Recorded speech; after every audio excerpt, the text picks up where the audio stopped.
semua. Pagi. Selamat datang Ya. di podcast kita, ya, podcast terbaru kita yaitu di podcast ASN Debat. Apa kabar ini teman-teman semua? Alhamdulillah baik. Baik ya, Sehat, baik. Kak Tika, Kak Monika, semoga selalu sehat ya Kak. Ah, untuk hari ini kita akan ya sedikit belajar lah, belajar lebih dalam lagi mengenai satu tema yang penting untuk kita sebagai CPNS sebelum nantinya kita jadi PNS, yaitu membangun kesiapsiagaan bela negara bagi ASN. Nah, teman-teman, kenapa ini menjadi penting sih bagi kita? Karena nanti ketika kita udah jadi ASN, kita tuh akan menjadi garda terdepan pelayanan publik, yang dimana kita tuh akan dinilai oleh masyarakat secara langsung dan kita menjadi representasi dari negara itu sendiri. Jadi kalau ASN itu baik, maka pemerintah dinilai baik. Kalau ASN jelek, maka sebaliknya akan dinilai jelek. Maka kesiapan ASN dalam bela negara itu bukan hanya soal pengetahuan, tapi juga tentang sikap, mental, dan integritas. Dan diharapkan ya dari saat bahas ini kita tuh makin jadi tahu bela negara bagi ASN itu seperti apa dan bisa menerapkannya di kehidupan sehari-hari. Nah, kita kan masih CPNS nih, kita bingung sih. Dan kesiapsiagaan bela negara itu gimana sih? Apa sih, ya kan? Nah, untuk membahas lebih lanjut, mungkin kita akan undang narasumber ya. Narasumber yang udah tentunya senior dan udah tahu lah bela negara itu seperti apa. Nah, mari kita undang sama-sama Bapak Dimas Ahdinari Harjo selaku Ketua Tim Kerja Tata Usaha Sekretaris Jenderal Kementerian Pertanian. Selamat pagi Bapak Dimas. Baik. Halo, Halo Pak Dimas. kedengeran ya? Kayaknya sinyalnya Ah, kurang bagus ya di sini. udah ada Pak, udah Kedengeran. dengar Pak. Kedengeran ya? Oke, aman. Ya. Kedengeran.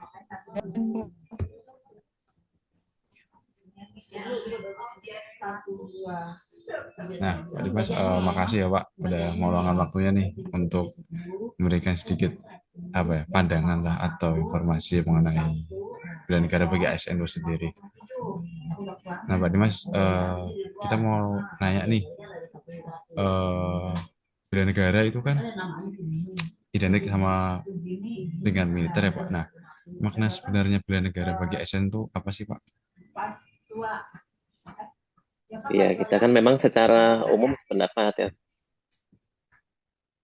peraturan perundang-undangan, tahan, itu lebih ke implementasi kerjaan di kantor seperti itu. Itu juga merupakan dari kita itu sikap bela negara.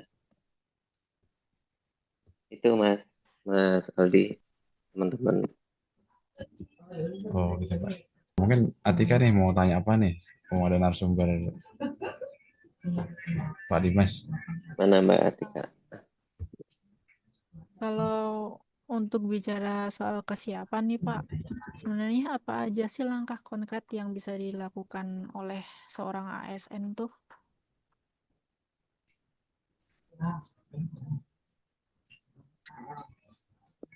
Oke, langkah konkret ya. Itu yang tadi saya bilang kan di implementasi perkantoran. Kalau di kita, pertama yang penting kan komunikasi. Komunikasi salah satunya itu untuk kerja sama tim. Kemudian pastinya kan disiplin ya. Disiplin itu untuk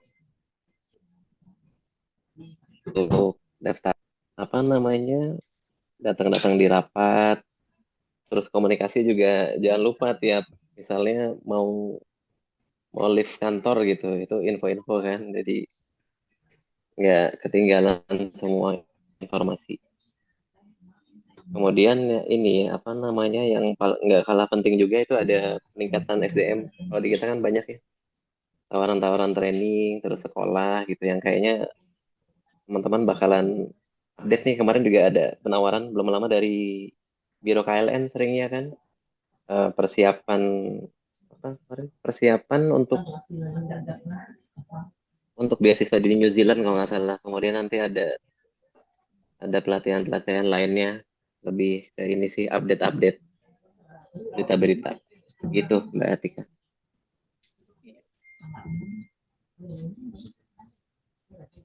Saja nih mungkin Kak Monika nih ada yang ingin ditanyakan biar lebih paham mengenai bela negara. Oh, ada Mbak Monika ya ternyata ya. Ya Mbak, ini Iya, ada Mbak Monika dari halo Pak Pusdatin nih Mbak. Dimas. Oh, Iya oke. Pak, saya tuh dari Pusdatin Pak. Terus Pak, itu kan terkait yang tadi itu ya Pak ya, kemarin itu kan juga dari kami, dari PUN itu juga memang ada masuk tawaran-tawaran terkait kegiatan di luar negeri kayak yang tadi disampaikan tadi ada tawaran dari Biro KLN itu yang ke New Zealand ya Pak ya. Nah ini kemarin juga kebetulan dari Iya. kami yang di Pusdatin itu juga ada masuk Pak. Itu yang kebetulan itu dari India gitu Pak. Nah ini kan ternyata Mm-mm. kalau saya amati, saya lihat ini kan ternyata dari senior-senior saya ASN ini kan banyak mengikuti kegiatan keluar keluar dari Indonesia ya Pak ya. Nah itu nanti terkait dengan hal itu, kira-kira misalnya nanti kami sudah ada di posisi kami bisa mengikuti senior-senior kami itu, kami bisa mengikuti kegiatan pembelajaran atau yang lain sebagainya ke luar negeri gitu, Pak. Kira-kira hal apa sih, Pak, yang bisa kami lakukan sebagai perwujudan bela negara ketika kami posisinya ada di luar negeri itu? Itu poin yang tadi Mbak Monika, peningkatan kapasitas SDM kan. Itu salah satu juga bentuk bela negara di kita di perkantoran.